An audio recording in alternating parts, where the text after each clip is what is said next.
advice. You never know if it could change your life. Take a chance, you're neither wrong or right.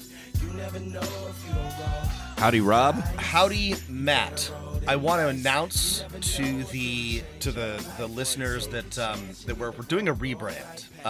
We're paying attention to trends, to changes in the market, and DM of None is now Meta of None. It is right. we are changing to reflect the fact that this is the future is a metaverse. And we are a part of that. We know a lot of people think that it's like a good idea or fun to listen to our show on headphones, like at work or while, I don't know, folding laundry. That's out. That's out. We're only video live streaming with AI generated avatars. That's right.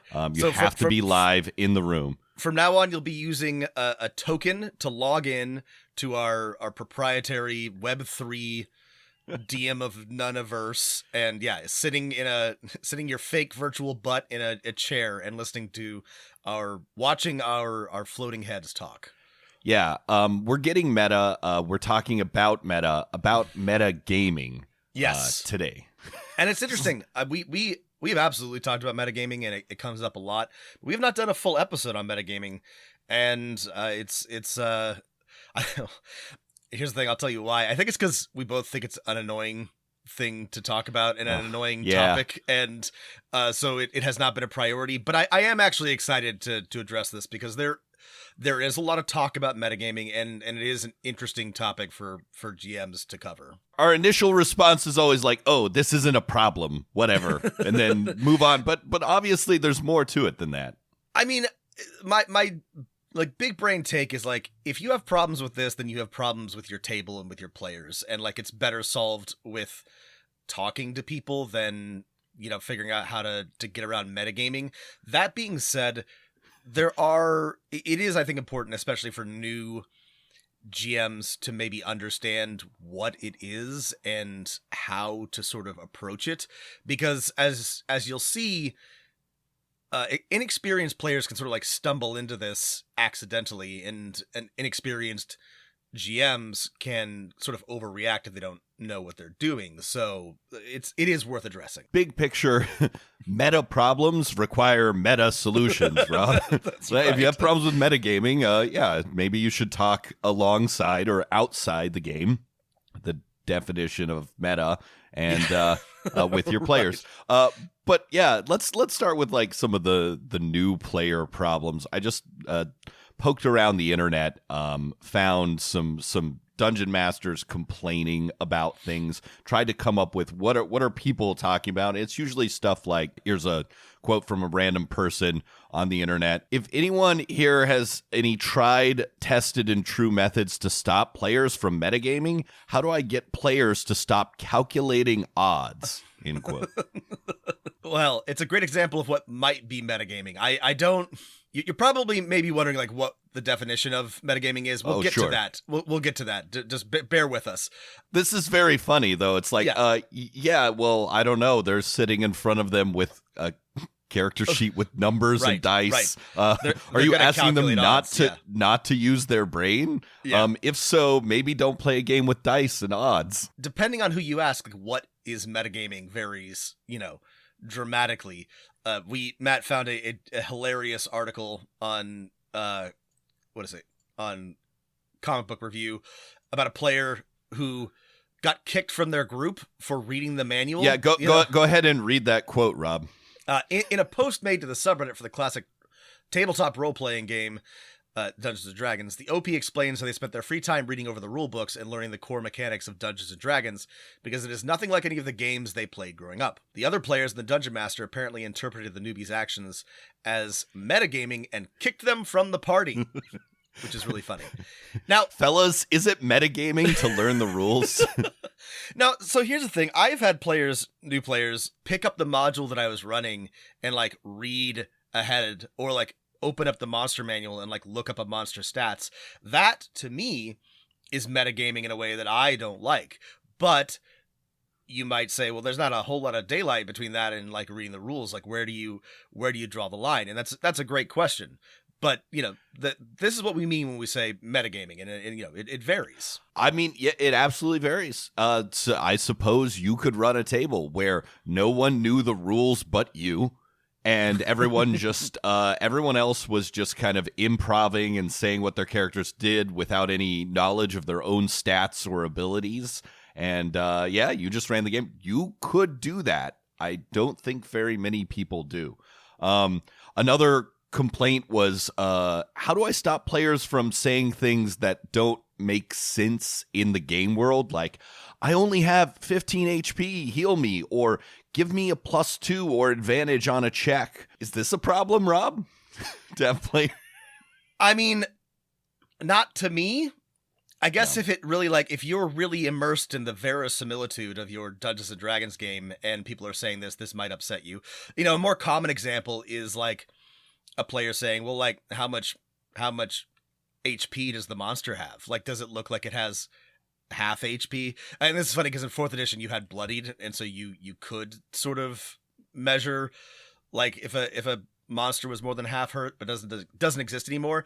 It's a totally valid thing to ask, like, how injured does the monster look? But I can't, I you know, what they want is like an HP number, and I can't really give that because that's kind of like game, like, you know, immersion breaking. But that's, again, it kind of depends on how much you care, how much that like disrupts your gameplay. Is it metagaming to have your players work together, or to have one of them try not to die? Yeah, sure. I mean, you could say, maybe you should help me out with this task instead of grant advantage. But you gotta decide how nitpicky do you want to get with your players. If you have a game where there's a +2 to checks, people are going to default to that terminology. I mean, metagaming is also, you know, often referred to like game knowledge that you might not have. And again, this is also very subjective. I have an example from my Cyberpunk game that came up recently. Yeah. One of my players received a private message from a potential, you know, somebody who might not have the group's best interest at heart. And, you know, I was reading it out to them. And then one of the other players, a newer player, was like, I want to make a human perception check on, you know, this person to see what they got. And I'm like, you have no way of knowing that they received a private message. That came to their, you know, to their agent and they read it. You have no reason to suspect them of doing anything. This is, you know, metagaming. And in this case, this was kind of useful because this new player had never actually metagamed before. She had no idea that what she was doing was potentially taking player knowledge that her character wouldn't necessarily know. Even that, Rob, is like not a bad thing. No, it wasn't bad at all. For example, signaled to the player that got the special information that this other person at the table is kind of curious about this plot line too. So if they're looking for someone to bring in, you know, that should be a signal to them, and that can be something that's made explicit. You can say to that player, hey, actually, you should just tell them, like, if you're dealing with some shit in your personal life, I've got experience, like, I can help you take this person out, and then they can make that choice. It did end up being like a good for the table to like talk it out and like think about these things. And that wasn't bad. It was a learning experience and a roleplay experience for everybody. But that is, you know, that can go in a number of different directions depending on your table and your group. Okay, well, this brings us to, trying to nail down in a general sense what metagaming is. You know, it could basically be, if you really start thinking about it, if you really, you know, pass the blunt around, you're like, well, maybe everything is metagaming. And maybe you're not wrong, because yes, boundaries between our characters and ourself are fuzzy. There's even, Rob, I was blown away that there is a Wikipedia article titled Metagaming (role-playing games). Well, and this is interesting, and we'll link this, but friend of the show, Legal Kimchi, has a really, really good video essay on metagaming where he talks about it, and he also like links to a great academic article. Mm-hmm. And so I want to sort of break down, because metagaming means a lot of different things to a lot of people. So in like sort of like the big picture sense, meta gaming is gaming about gaming, and like it. The sort of example, and I think where the term, it didn't originate but was popularized, has to do with poker, specifically Texas Hold'em. Right. And this is helpful for me when thinking about it, because the metagame in Texas Hold'em has to do with thinking about like what your opponent might do, and even more than that, what they think that you think they might do. Different layers of thinking about, it's right. It's describing a like game theory style strategic situation. Yes. The one definition is making a player or decision that has been influenced by external knowledge rather than based on fundamental strategy alone, right?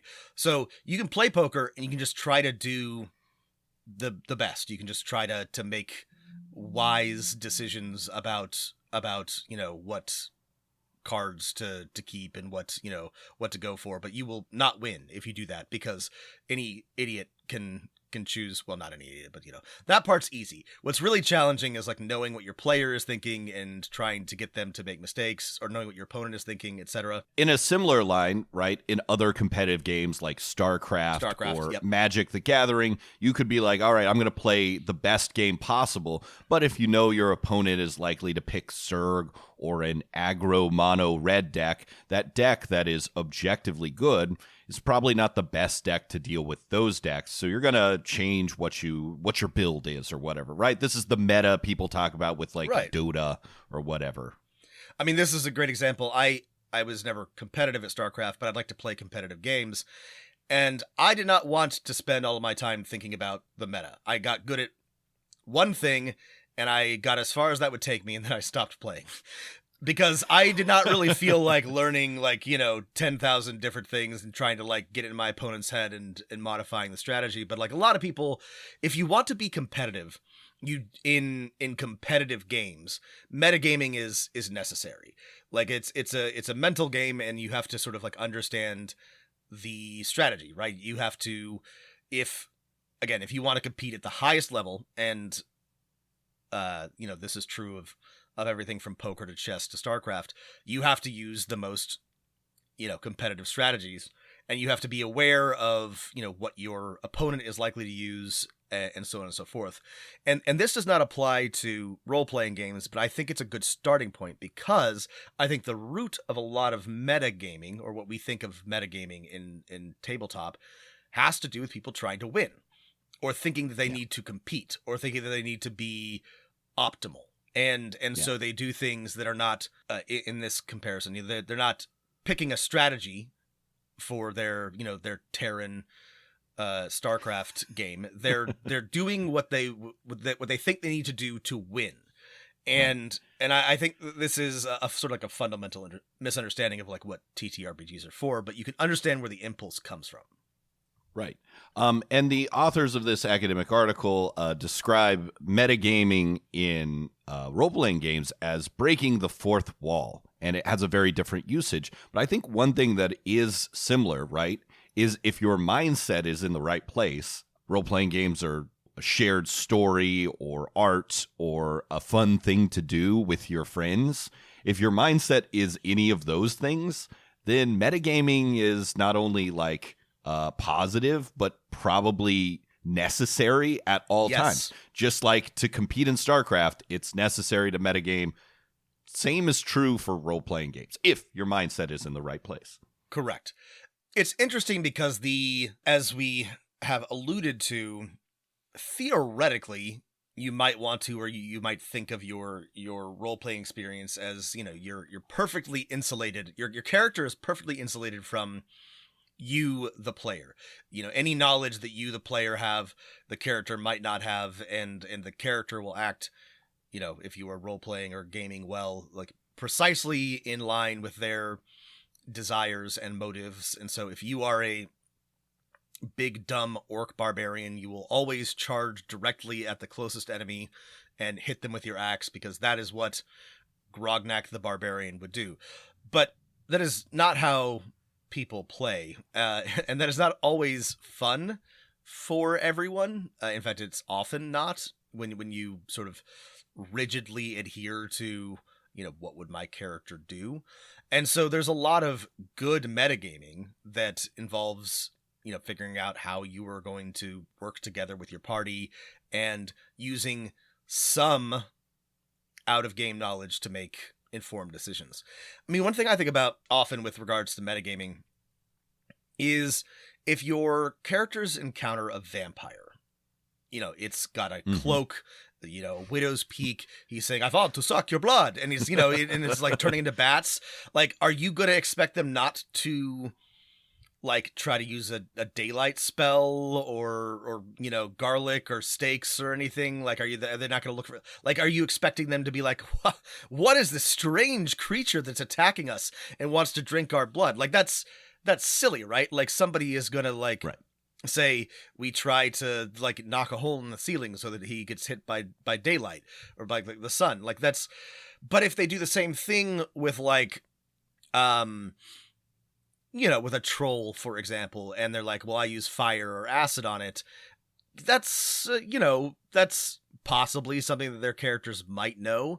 But, like, this is I think a good example of, like, why it's so difficult to draw the line on metagaming. Like, how much do your players know do your characters know what an elephant is? Like, are they gonna freak out if they see, like, an right. elephant? They might not, but, like, that would be like a weird thing to, like, expect them to role play. Like, my orc has never seen an elephant before, and so tries to attack it. It's just, it is very challenging to draw this line, I think. I think you've hit on a great point, and you've given us a first example of one of the more serious things that come up into play, right? Is not exactly characters, let's say, reading through the monster manual at the table, right? But right. Just generally knowing what monsters are and what some of the most common things are. Like, knowing that hill giants are, like, kind of not that intelligent or charismatic, and maybe a dominate or charm monster spell would work on them, as opposed to gust of wind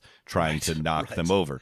The most common example, a troll is weak to, stops regenerating when it takes fire damage. Players and characters are as we already alluded to, like, intertwined, right? Yes. And you, as the game master, should not be in the business of punishing people who have been playing this game. Like, trolls have had the same problem like weakness to, like, fire and acid or whatever for, like, 30 years, right? If you're asking someone to, like, lobotomize themselves, right, exactly, to, like, lose for what does it gain you at the table to make your players make this encounter last 10 more rounds as you make them, I don't know, what are you going to make them do? Randomly try every element on on the troll. So what are you going to do? I mean, I think the easiest is assume that if a player knows some basic facts about the world, that's a good thing, because it's really hard to get your players to know things about your fantasy world and campaign. And anytime they know something, that's actually kind of a positive thing, and they can encourage them to share that information in character. Actually, dragons are powerful spellcasters. Oh, I didn't know that. People who are new to Dungeons and Dragons. Cool. I mean, they learned something, and it scared them too. Cool. And I think a great way to approach this is, rather than saying, well, you don't know that, come up with a way that they would know that. Have them role play it, or have them explain, like, why their character might know this, again, pretty common piece of lore. Hill giants are stupid. Trolls are weak to fire. Dragons are spellcasters.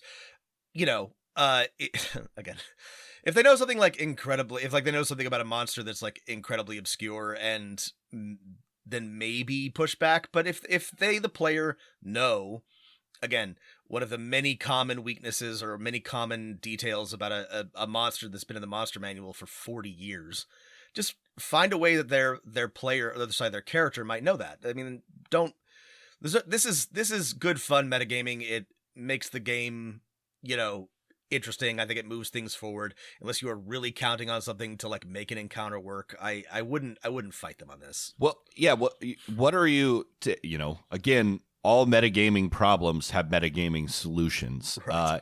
If you are upset that a player knows something specific about an enemy that you feel like they wouldn't know, you have to ask yourself, what fun, what drama, what tension were you seeking from this, hidden knowledge that you had no reasonable expectation of actually being hidden?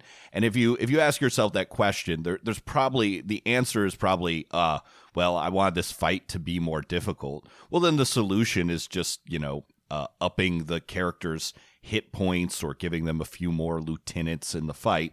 And if you make it a big deal at your table to make your players handicap for, again, being good at Dungeons and Dragons, right? Having experience playing the game that you want them to play, or whatever other system, then that's not the way to go. Is punishing players for being good at this.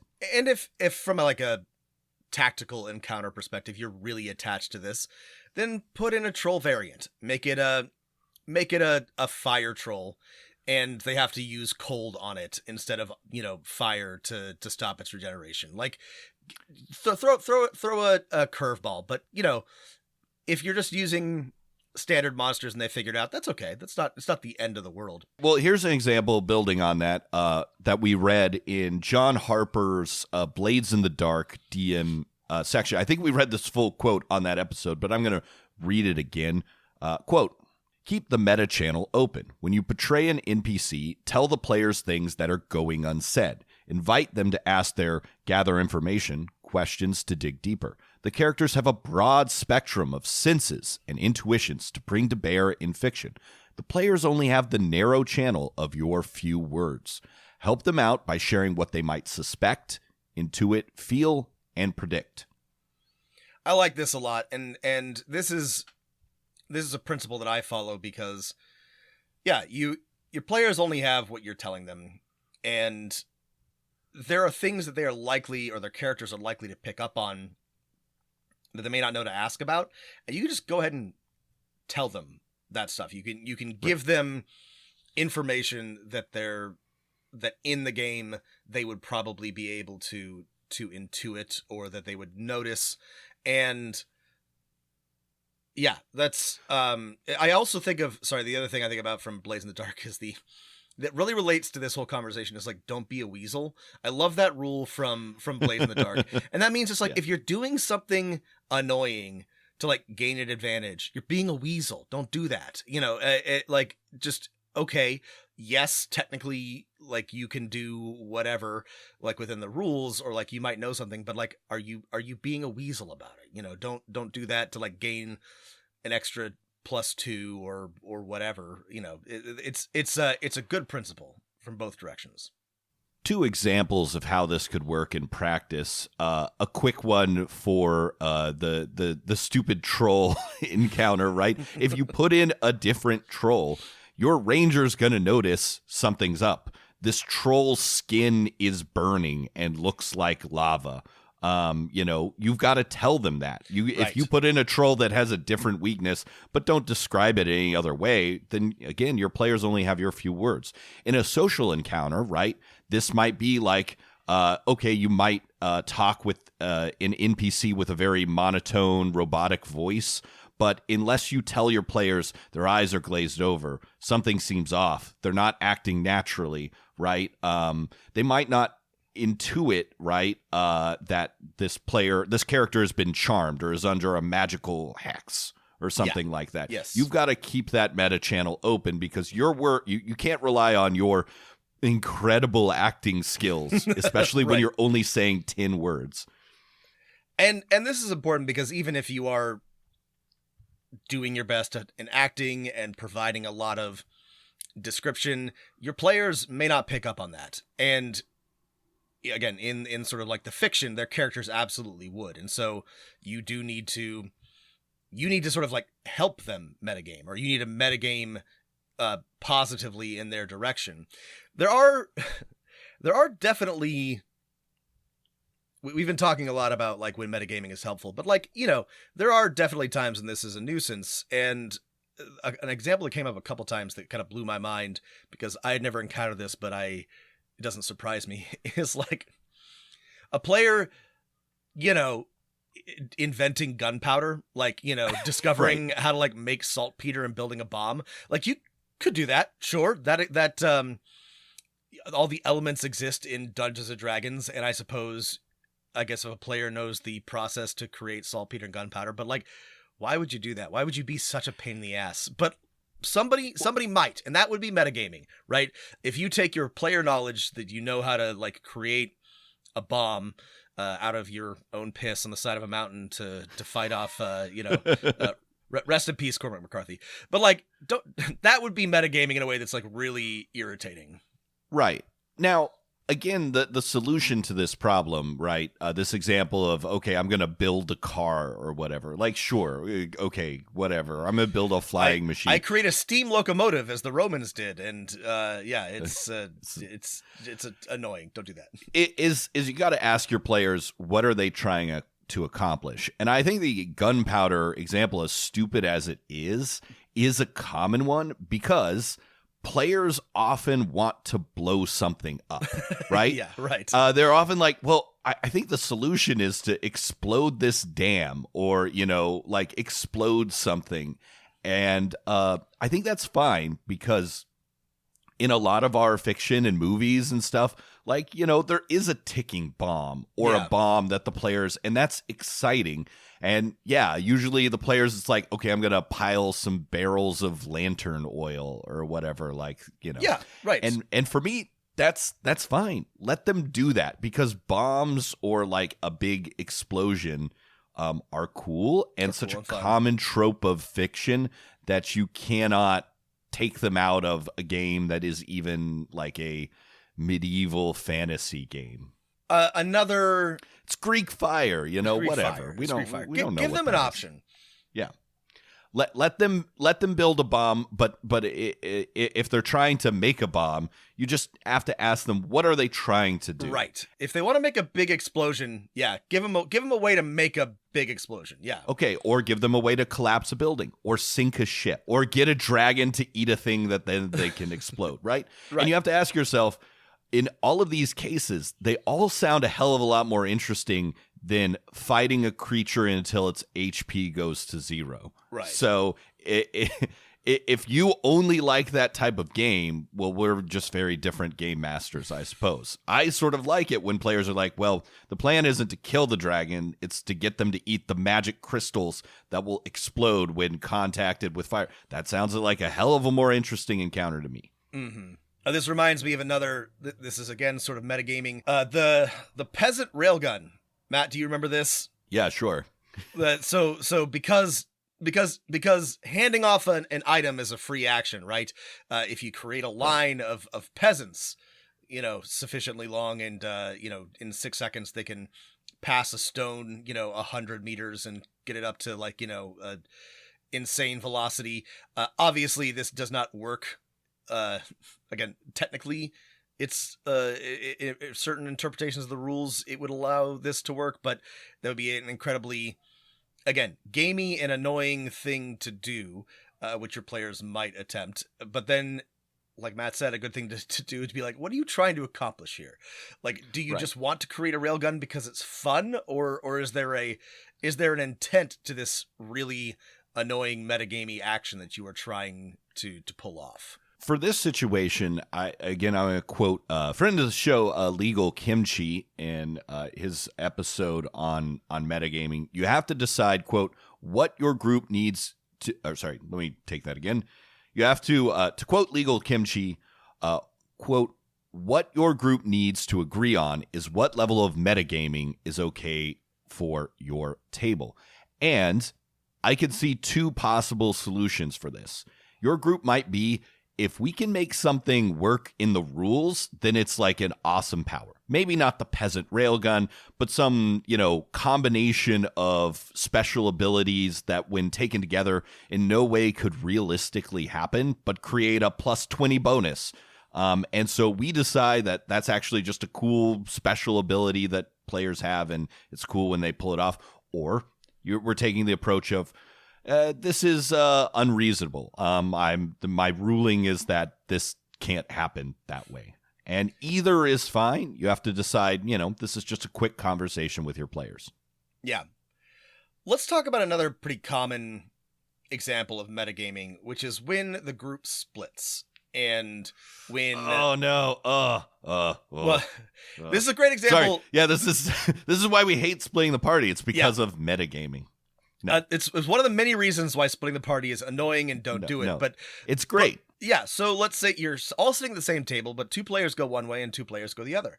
And 2 of the players suddenly get into trouble when they're in a different part of the dungeon or the castle or whatever.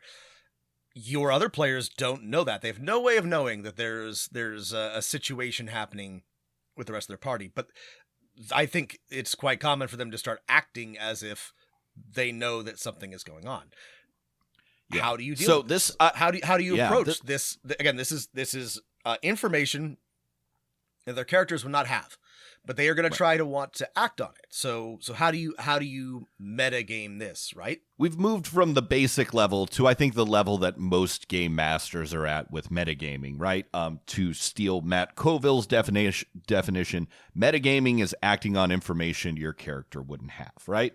And this is, a lot of our things we were talking about, we're trying to tell a story and stuff like that. Well, can you tell a story correctly if players are omniscient about what's happening in other places? Right. So one solution to this problem that I like is give your players communicators. In one of my games, it's a magic book that the players can write in that makes little scribble noises whenever anyone writes in it. It could be sending stones, or it could be, little comm beads in a sci-fi game. I give my 5e players sending stones pretty much in like session 1 because, and I'll tell you why I do this. It's not universal, but it's pretty common for me to give them this magic object because they cannot follow this. Like they are, and I don't mean this as like an insult. I just think it's like very hard for certain types of players. They are just very, very bad at acting in character as if they don't know what's going on with the rest of the party. So rather than try to like constantly like slap their hands and be like, you don't know that, I just give them sending stones so they can communicate, or I give them the message spell, or somebody has telepathy or something, just because it's so much easier to do this, to give them a cheap magic item and say, yeah, you can talk to your party wherever they are, than constantly having to like remind them and scold them for using information that they technically don't have. Yeah. And you've turned a problem into an advantage. You had a meta conversation with your table. I've done something similar where you say, I don't mind if y'all split up and do different things. That's kind of exciting. We can, we'll when that happens, we'll switch between scenes so that everyone's still kind of got some screen time. But yeah, they can still communicate with each other. And here's the thing: if 2 players are off in one direction and the others are somewhere else, and they run into trouble, it's still going to be some time before those people arrive. So the consequences of things are still there. And yeah, it allows us to we had a meta conversation and we developed a in-game tool to deal with it, but that's good meta table talk to deal with it. Now, let's say you're in a game where it's a low magic game. There's no such thing as sending stones or something like that. How do you deal with this then? But I guess our general point still stands, which is this is not a problem. Yeah. Just give your players an in-game tool to deal with this, because they're telling you through their meta actions that they would like to know what's happening with everyone, right? They want the little alien heart monitors on every trooper right. going down the hall so they can go die too. Yeah, if it is like a low magic game, or if it's the type of game where this does not make sense, then I think you do have to have this conversation, and then like maybe it happens once, and then every time they want to split up, you remind them, by all means split up, but remember that you don't know what's going on with the rest of your team, and you can't use that information in character. And my feeling is if that's really a problem for them, they just won't split up anymore. Or they'll like that, and they'll like use it as an opportunity to role play in interesting ways. But what you want to work toward is it like not being a problem at the table. So Right. that means either being explicit with them about like what it means to separate their characters, or giving them the tools to ignore or work around that. And both are fine. But it's like Matt said, meta problems require meta solutions. You just kind of got to talk about it and explain how that's going to work. Right. I think your explanation of, oh, it's going to be a problem one time, and then they're going to learn their lesson and either split the party up less, or develop some way to stay in communication, or something like that. Because it comes down to, do you want the players to split up the party? If you do, you need to give them some ability to do so, because Right. Again, this is not a huge problem for me. Like, even at that table, like, let's say if the players could give me an interesting reason why they might want to go check in on them, I would let them. And of course, I would say, well, it's going to take you a minute, so we're going to go to you two trying to survive the gibbering mouther you encountered, and Right. maybe run away. For the first time at our table, you realize you actually have to run away, which is fun, right? We like fun. it when Yeah. players have to run away sometimes. Okay, I think this one's similar, Rob, which is, and it's the one you brought up at the very beginning. And this one, I think, is like one that if you haven't encountered at your table, you've probably encountered it from like some very fancy actual play, which is the secret knowledge, right? And yes. I think, meta conversation aside, I think it's something we all kind of want, because it creates interesting drama. One player knows something that the other players don't know. Maybe it's because they can read a special language, they get a message from something else, it's something in their backstory, or they discover something that they choose in character or in player to not share with the other party, right? Yeah. And this, we have said, most of these things are not problems at our table. This one isn't generally, but it definitely this is starting to get closer to things that may actually be, or have been, an issue for me at one point, because I will often give, or players will have, or I will give them secret knowledge, and other players, of course, they will hear that because we are sitting at a table together, and get frustrated or excited or interested. Normally they just get excited. They're like, oh, this is cool, right? Yeah. But then they sort of forget to that it's secret. They're like toddlers. They're like, are like I like this. This is cool, but they can't not take the marshmallow off the That's plate. right. And this isn't like a problem, but it definitely is something that takes some working with, negotiating. And like, usually what happens is that the player with the secret knowledge will share it when it's appropriate, but if they choose not to, then it is very difficult. Again, they are like toddlers. It is very difficult for the other players to sort of forget or act as if their characters don't know that secret knowledge. And I have a few ways of approaching this. One that this is a sort of like a mechanical solution to it, but like, if it's very important that I don't think the rest of my players are going to do a good job of not acting on the information, I will send like a text message or an email or hand a piece of paper to the player with the secret knowledge on it, so that there's no temptation to use that piece of information for the rest of the table. That is one way to get around it. The meta is still there. The players know that secret knowledge was passed, and that gets them excited. That gets them and excited. They may still, If you don't think, again, not to treat them like children, but if you think they're just gonna like get too excited and forget to role play appropriately, then just hand it off secretly, so that it's not like a problem that way.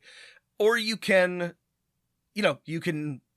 just try to. I mean, you can do it the hard way. You can just continue to remind them that your characters don't know that. You can't act on this information. You have to wait until whoever shares it with you. Both are fine, but yeah, this is still a meta conversation, right? This is not something that has to like drag your game to a halt or mess with your table. You just have to talk it out. You have to have a meta conversation about the metagaming problem. Yeah, and I think this is fun because, it creates tension within the party. Like sometimes they're like, oh, is this person working for a different objective than us? I think it's very useful whenever something seems weird or off to immediately move the conversation at the table to the meta conversation. Hey, it sounds like you are trying to figure out what this other person at the table knows. Yes. How do you go about that? Remember, they don't have to tell you if they don't want to. Yep. Or you can remind the person with the secret knowledge, hey, remember, you know something extra about this. Right. Do you choose to share it at this time?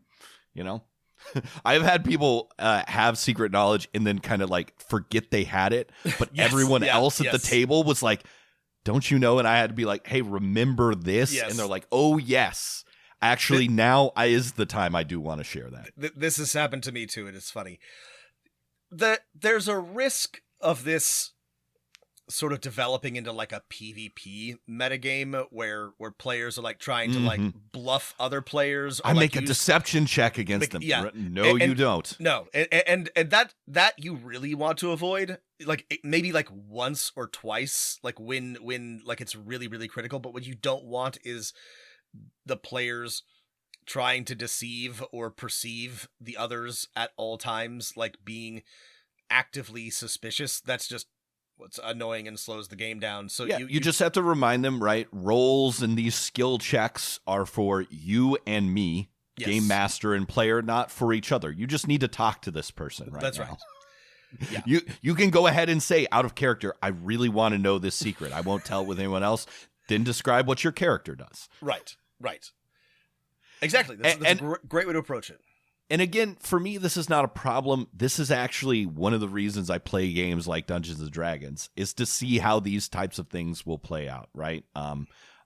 And it does require a meta conversation because maybe not all the players at your table really enjoy this kind of stuff. So you need to see what everyone's level is on this. I don't like it but I've never encountered a player who's like, I don't like secret information and notes, because note passing, time-honored American tradition, we love it. Yeah. People have fun. It's kept us from falling asleep in class since second grade. Yeah, people have fun with this. Let's talk about something that I think is less fun, but I think is a common metagame problem, which is metagaming around optimization, or like optimal decision making, both, right? Right. And I define this as basically bullying, right?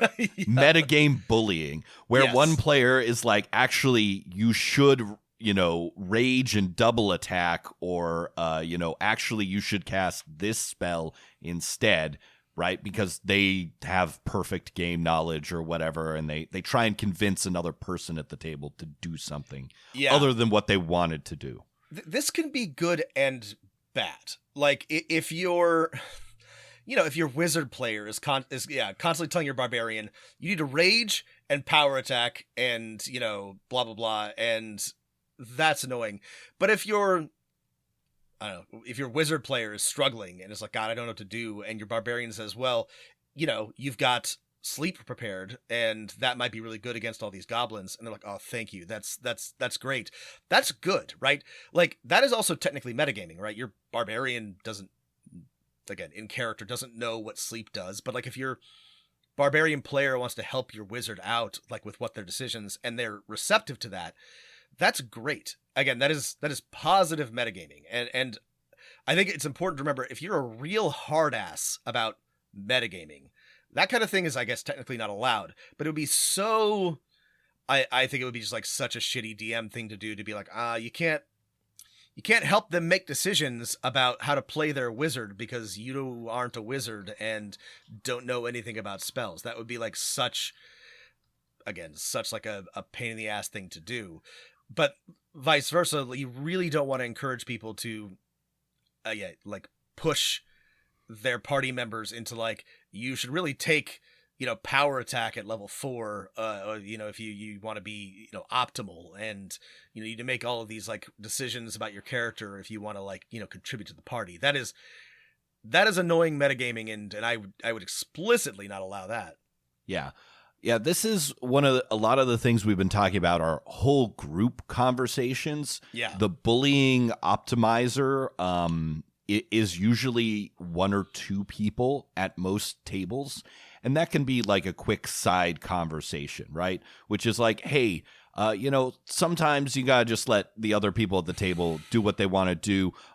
It's okay to like give suggestions, right? Or remind the barbarian, don't attack the sleeping enemies. They'll stay asleep until we can go over and slit their throats or something.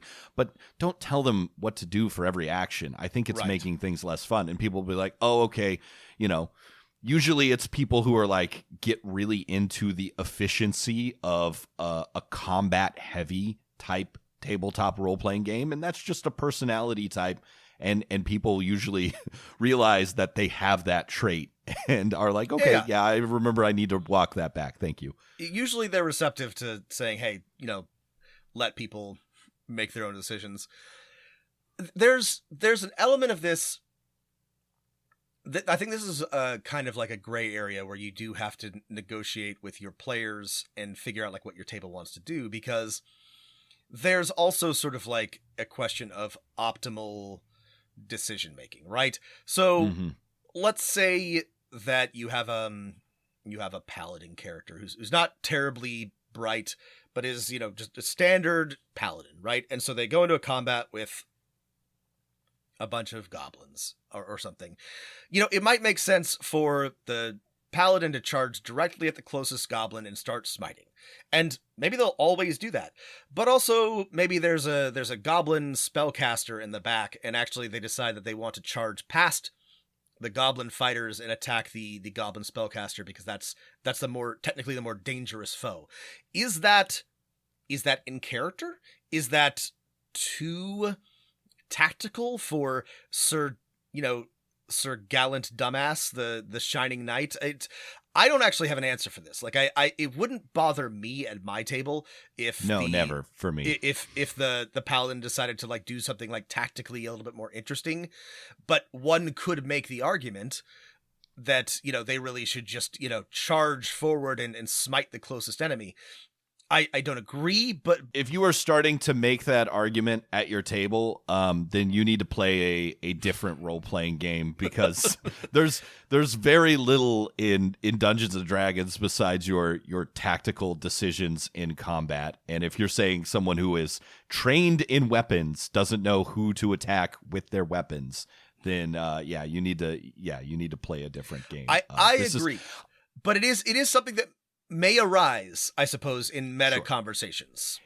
Here's the thing is, I think a pretty standard thing is you need to let players make both optimal and suboptimal decisions based on what that interaction of player and character that is going on within their own soul at this moment. And both are fun. Both lead to fun things. That reckless dwarf who hates ints is charging into the trees because he's like, I want to attack them all. And then, all right, we've got a situation on their hands. This is going to be more interesting than it was before. Or, that paladin who's not very smart is taking out the enemy spellcaster. That's fine. Let them do that. Right. I mean, let them play their roles as they choose. An inverse example is, you're fighting a bunch of bandits, and one of your players has a vendetta against this particular bandit, and so is going after them, super hard when that's maybe not the smartest or best decision. And, but maybe the other players are like, oh no, you can't do that. You gotta, stay behind the barbarian. You're putting yourself at risk. But like, let them play their character. Like, let them make the decisions that they want to make in tactical combat. We've been talking a lot of specific examples, but this last one brings me to a larger point that I think is a very good one. And we have John Harper, I think, to thank for this one, which is in the conversation about metagaming, in the metagaming conversation that people who are really into the craft of game mastering get into.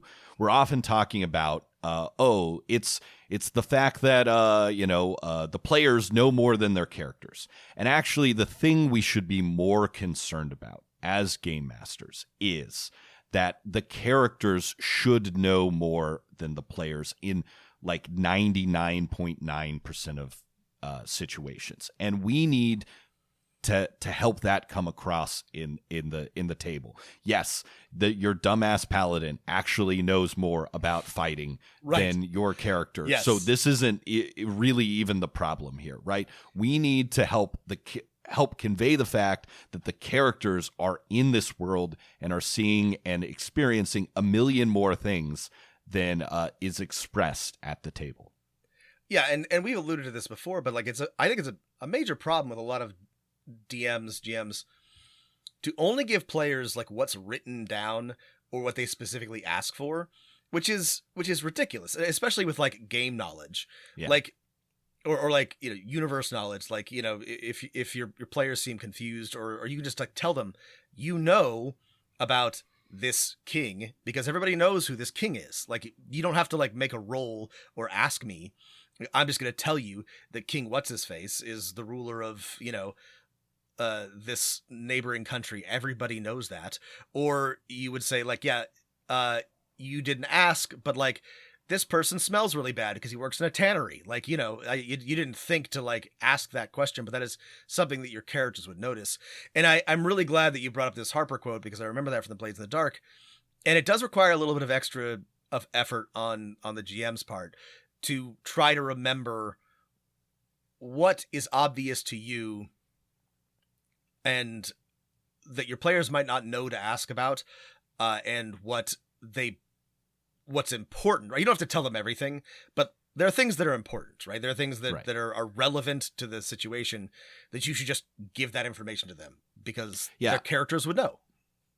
When you're talking with the biker gang, of course, the person who looks like they're decked out and a hacker in the back is the one who's looking the most nervous. Yes. Yeah, your character notices that right away. Of course. Yeah. How could they not notice? They're a decker themselves. Exactly. They would pick up on that right away, right? That's not something that they should need to ask about, or that's and this is, again, this will come.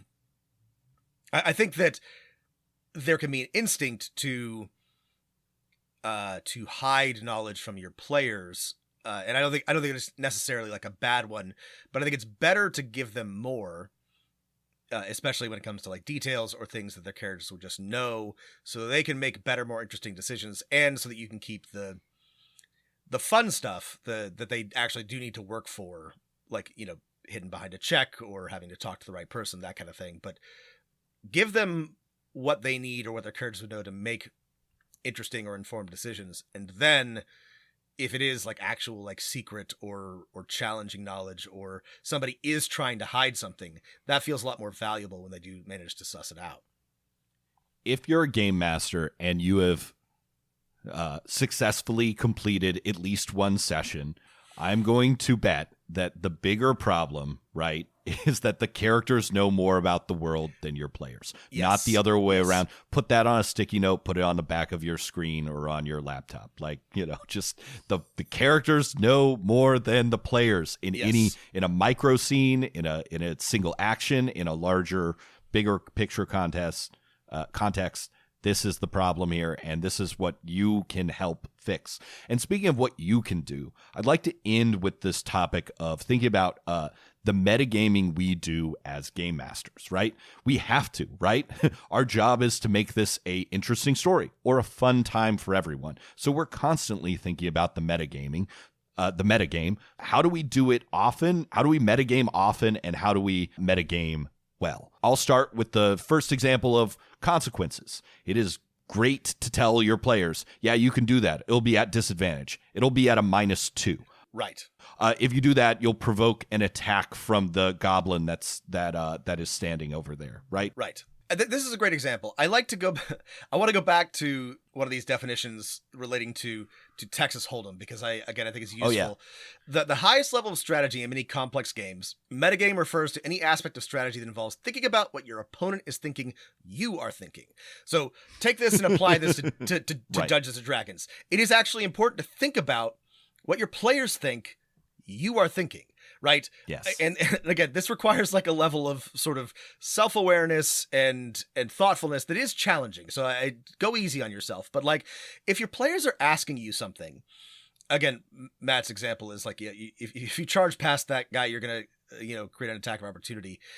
But like sometimes my players will be like in like going down a path that I really don't want them to go down because they're misunderstanding what is happening in the scene or like what I am setting up for them.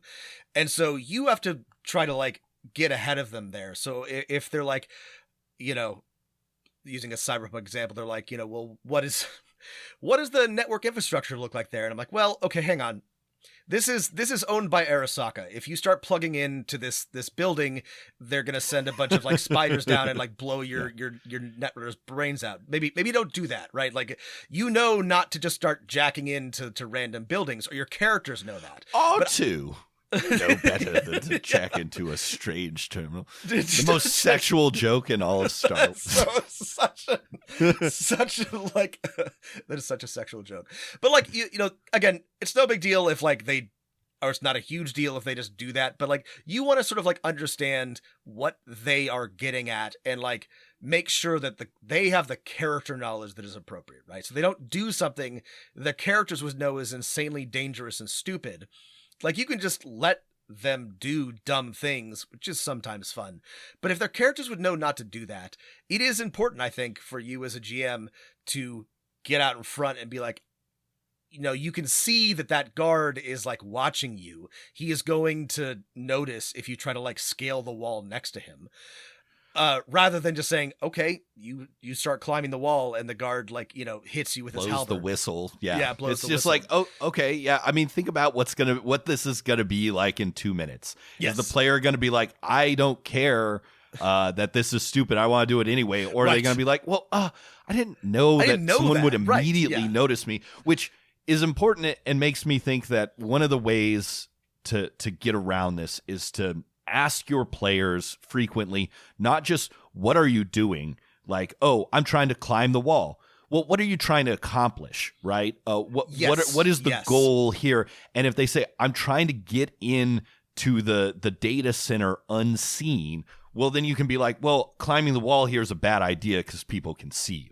Now I understand. Ask them what their goal is, not just what they're doing. This is such an important thing to do because and I do this all the time because my players will do things and maybe I haven't communicated like the scene well or explained like what the challenges are, and they'll ask something. I'll be like, well, why do you want to do that? What are you trying to accomplish? And then I'll have to say, okay, I get it. Probably what you're going to do is not going to accomplish that, but here's some other ways that like you can approach this particular challenge that are not going to end up with you thrown in jail or immediately like, murked by somebody. And they always appreciate that because again, it's just I haven't communicated very well or they're misunderstanding sort of like what's in front of them.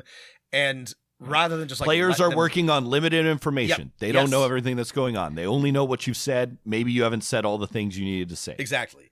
And rather than just like let them do the thing that is, again, within the fiction going to create massive problems for them in the party. Right.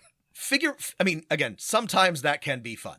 And you need to think like, is your player and is their character, like, would they do something stupid because it seemed like a good idea? Then go ahead and let them do it. But if that's not what they're trying to do and they're going to be really frustrated when they get smacked down immediately, work ahead of that. And this is a great example of, GM metagaming. Yeah. Think about it in the short term, like what you're doing this turn, this action, but also this can be big picture, right? It's okay to ask the party when they're making a plan, what is your goal here? And they say, oh, actually, we want to work for both rival corporations. We're going to try and play them off each other. And then you can be like, okay, thank you. It can be like, well, we plan to explore the mountains west of here next time. Thank you. Okay, now I know what to prep. Now you know what to do. It's just, exactly. Ask these big meta, what are you trying to do here questions as frequently as you can. Are there any, I can think of a couple other short game master metagaming, right? We use things like consent forms or safety tools. That's a form of metagaming that we need and must have.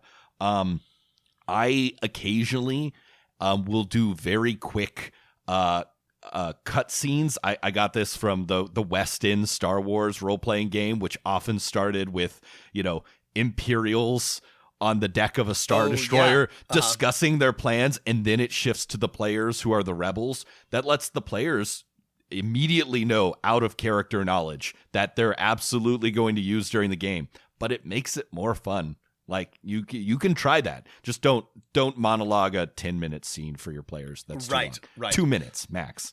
No, these are great examples. Like, out of player, perspective, giving big picture or world information, that is going to impact their decision making is great. I mean, again, you're telling a type of story, right? Like, you're all, obviously this depends on what you're playing, but yeah, letting them know like what certain groups are up to is technically metagaming, but it can be a great way to sort of to give them useful information and help them better participate in the fiction. Yeah.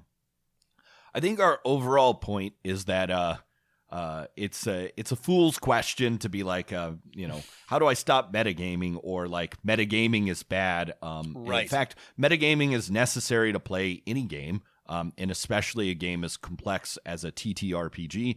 And it's fine and it's necessary. You got to think about how you want to use the tools of metagaming to make your role-playing game better. And when most people are talking about metagaming or complaining about it, it's either like a player being a nuisance, in which case you probably just need to talk to them about it and work with it, or it's players unintentionally making things difficult for your GMing, just because they're not, that it's challenging to separate character and player. And that is also just sort of like a conversation and a metagame adaptation. And it does not have to be, I think a lot of the stress around this originates from, feeling like there's an adversarial relationship with your players or your DM. And, the best thing you can do for your game is dismantle that as soon as possible. Because if you are cooperating with your players and they are cooperating with you, most of the time it's, in my experience, pretty easy to manage these things. You will find either a compromise or figure out a way to make sure it doesn't happen again, and it will all be okay. But if you are, if your players feel like they're in competition with you or they're trying to win, then this is going to keep coming up. Right. Thinking poker style metagame, you have to ask yourself, what's the metagame at my table? If it's, can I get one over on my players by surprising them with a thing that they wouldn't know in character knowledge, then you're playing the wrong metagame as a dungeon master. You got to make sure you center the metagame at your table to whatever kind of game you want to play. Is it to have a fun tactical combat RPG? Sure. Is it to tell a dramatic story of betrayal and fall from grace? Is it to just have fun? Ask yourself, what are the poker metagames that you want to play at your table, and make sure your actions are working towards those. Absolutely. This is obviously not the final word on metagaming, but I do think that it is manageable and not as big of a problem as you might think it was, based on the sheer volume of ink spilled about the topic.